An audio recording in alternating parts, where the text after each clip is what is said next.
Hello everyone, আসসালামু আলাইকুম। আজকে একটি মিনি ভ্লগ শেয়ার করব। তো আজকে ছিল বাচ্চাদের এক্সামের লাস্ট ডে, আর আমরা হুট করে প্ল্যান করলাম যে একটু বাবল ড্রিঙ্কস খেতে যাব। তো যেমন ভাবা তেমনই কাজ। আর এরপরে আমার মনে হলো যে আমার একটু হেয়ার কাট করা দরকার। অনেক দিন ধরেই আমি ভাবছিলাম হেয়ার কাট করব। তো চলে গিয়েছিলাম এক্সোটিক গ্ল্যাম বাই মেহরিনে। আর এই স্যালনটির লোকেশন হচ্ছে বসুন্ধরা মেন গেটে, যমুনা ফিউচার পার্কের ঠিক অপোজিটে। তো আমি অনেক দিন ধরেই তাদের কাজগুলো ফেসবুকে দেখেছি, আপনারাও দেখেছেন নিশ্চয়ই।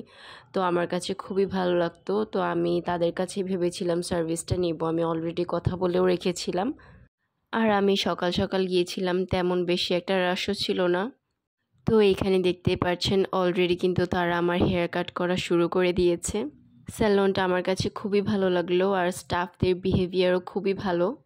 আমি তো অনেক ভয়ে ছিলাম যে আমার হেয়ার কাটটা কি ঠিকমতো করতে পারবে নাকি, কারণ আমি আমার হেয়ার নিয়ে বেশি একটা এক্সপেরিমেন্ট করি না।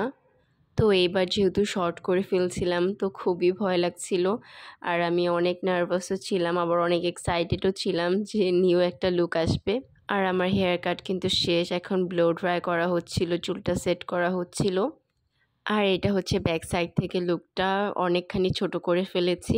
আমার হাজব্যান্ড বলেছিল আরও বেশি ছোট করতে, কিন্তু আমি বেশি ছোট করিনি, আমার নিজেরই ভয় লাগছিল আসলে।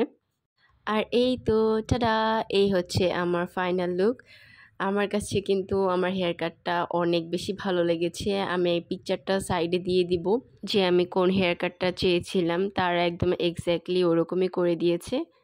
আর আমি তো আমার হেয়ারটা নিয়ে অনেক বেশি খুশি ছিলাম, আমাকে দেখেই হয়তো বোঝা যাচ্ছে। তো আপনাদের কাছে কেমন লেগেছে আমার হেয়ার কাটটা অবশ্যই কমেন্ট করে জানাবেন। আর আমি ভাবছিলাম চুলে একটু কালারও করব, কারণ আমার কালারগুলো সব নিচের দিকে ছিল, যেগুলো কাটার কারণে চলে গিয়েছে। তো কেমন লাগলো ভিডিওটা অবশ্যই কমেন্ট করে জানাবেন। Thanks for watching.